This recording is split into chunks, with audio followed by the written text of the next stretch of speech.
Now, I should say that, how many of you, by the way, have read the 9-Pound Hammer? All right.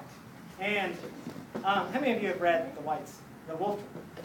All right, good. All right, so I'm not spoiling. By the way, speaking of spoilers, I'm about to say I'm not spoiling anything for you here, but speaking of spoilers, recently there was a study that showed, this came out of San Diego, that said, some of you may have heard this, that spoilers supposedly actually enhance the enjoyment of a book.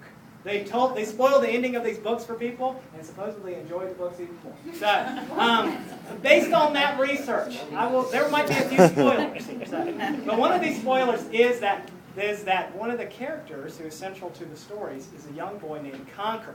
And the spoiler is that his father is John Henry. A cavern far under the earth was illuminated with the dim glow of kerosene lanterns. A huge man, nearly the same size as Conker, but older, harder-faced, was carrying a heavy, long-handled hammer. He turned to a man behind him, small by comparison. The large man had to shout to be heard over the buzzing, hissing noises that filled the tunnel. "Go back, little Bill." The small man had a thick blonde beard and long hair run through with gray. He looked as if he was going to speak, but the fierce, not unkind resolve on the large man's face stifled any argument. Little Bill hesitated a moment before clasping his hands affectionately to the large man's arms. Words seemed to fail to come to his lips, and he turned and receded into the dark.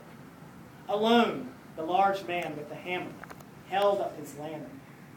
Before him were 1,000 clawing, churning movements, like a wall of maggots writhing in oily light. They were not insects. They were the intricate bits of machinery, the hissing of pistons firing, the grinding of gears and rumbling chains filled the tunnel. The cold, grease-slick machinery was enormous and extended into the rock surrounding it. There was no focal point to the steel mats, no obvious function to the mechanization. It was as if this were only a small portion of some larger machine encased in the earth. He looked back. Little Bill was gone. Then the man threw down his lantern and rushed forward with his hammer, swinging the thick iron head into the skin of rivets and rods. As the blow sank into the machinery, the tunnel erupted with a howl of steam and oil and flame. So that's kind of how I reimagined John Henry's battle against this machine.